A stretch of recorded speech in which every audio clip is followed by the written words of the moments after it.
Alright guys, it's been a while since I've done any videos on anything real interesting. Let me see if I can actually angle the camera. Or, well, anything having to do with what I usually post, like engines and, you know, that kind of stuff. And it has slowed down significantly, not because of loss of interest, but more I've been kind of busy doing other stuff, you know. I've done a lot with the plow on the tractor, the snowmobile here. You know, there's all these other little things, and when I do get to the engines, I just don't do videos on them, because if I do, it'll end up bad, or sometimes I don't even end up doing them at all, just because I don't really know. But I'm gonna try and start doing some more videos, so keep you guys interested. And I haven't had an update since, like, I think September. I think September was the last update, and you know, it's only been a few months, but believe it or not, quite a lot has changed. So we're gonna do a nice update video here. Now, I don't really love to do these, but kind of have to, you know. Alright, so right here we got the John Deere LA 125. Put the snowblower on this, and this thing works pretty nice. I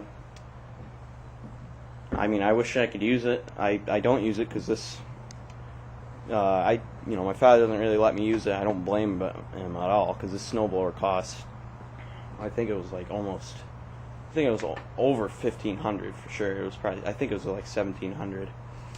But you know, I don't really blame him. And so let's see here, some more light.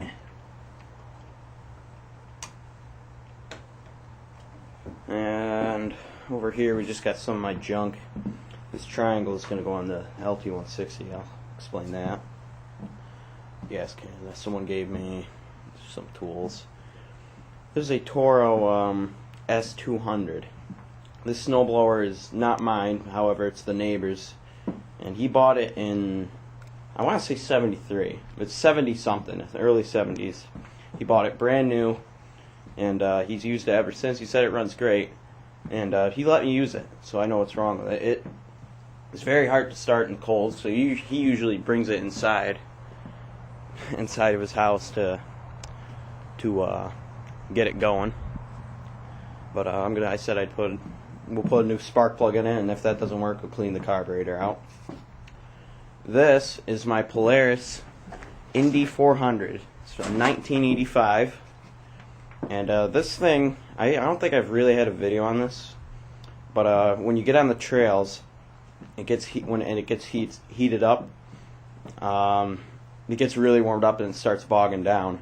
But when you run it around the yard, you know, it starts up fine, great, first, you know, 3-4 pulls. You could ride around here all day and it'll be fine. But once you give it more gas on the actual trails and get it going, that's when it starts acting up. So we're gonna start working on this. It already needs new skis because these are just rusted out. Maybe I'll do a video on this.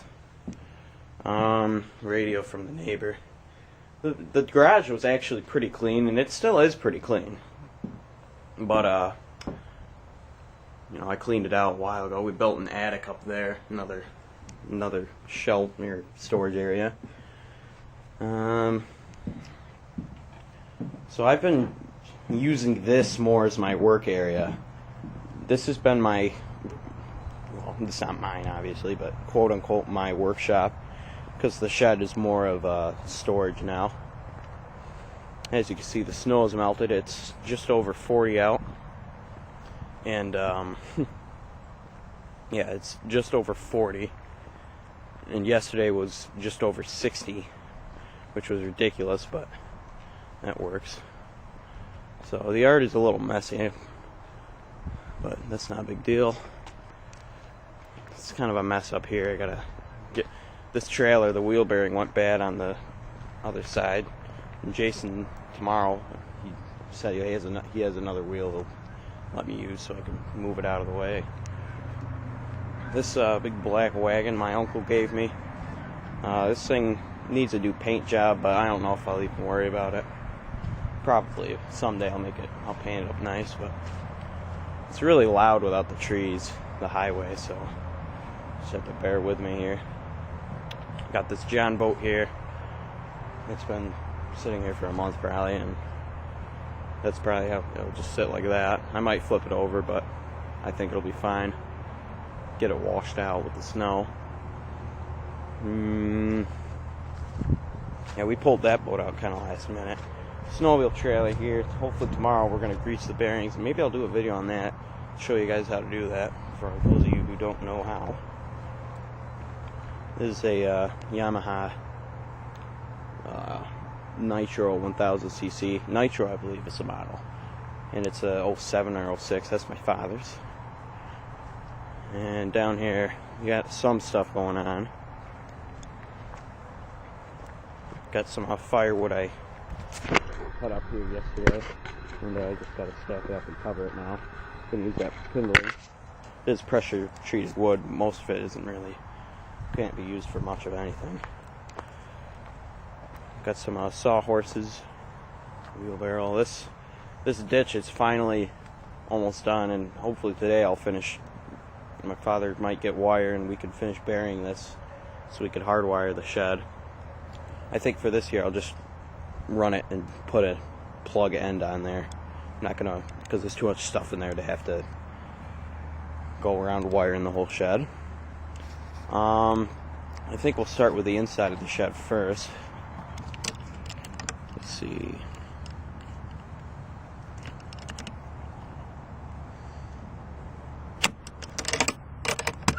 Sorry if my hand's shaky at all. I didn't have a great breakfast.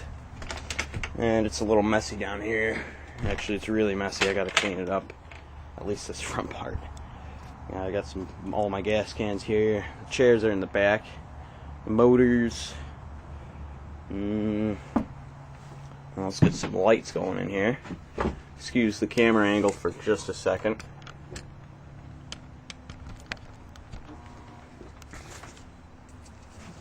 Got another light in here from the neighbor. The Husqvarna weed eater is still here. We got the wrong cylinder kit for that, so that's just great. We're gonna have to try and send that back, and whether we can or not, I'm gonna have to get the right one. Over here is my Tecumseh 4-horse. Actually, I mean Jason's Tecumseh 4-horse horizontal shaft engine. It came off of a snowblower. We bought it for the go-kart originally, but now that I have that Massey Ferguson, I'm probably just going to sell this. I plan on selling this unless I'm probably going to sell it. This thing runs. We ran the gas out of it. Here's a 12.5 horse Briggs & Stratton engine from the flood.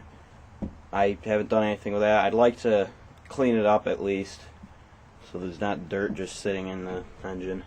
I don't know if any got into the block. I'm guessing so because the oil is pretty filthy. This is a 4-horse Briggs & Stratton horizontal engine I got from Jason for $10, I believe. It needs an ignition coil, and the carburetor is supposedly dirty. He said there's old gas in it. It was from an Ariens tiller, and they decided to scrap that because they didn't really need it and the engine didn't run. I got my little boat solar panel up there, charging the batteries down here. Got my muffler shroud too from the LT160, and I forgot to do a video of the to show you the LT160, so I will do that. I will throw that in this series of updates. This is an old McCulloch chainsaw, Super 210 automatic. It's a very old one, and I got that for free, and it needed a carb cleaning. Got a weed eater leaf blower, also from the same guy who gave me that chainsaw, and this needs a carb cleaning. I'm done with it for this year, but it also needed a new gas cap because the valve was broken on it. So I'll probably be messing with that in the spring. The Ryobi ran great a few months ago, and hopefully I can get it running again so I can winterize it so the gas doesn't ruin the gas.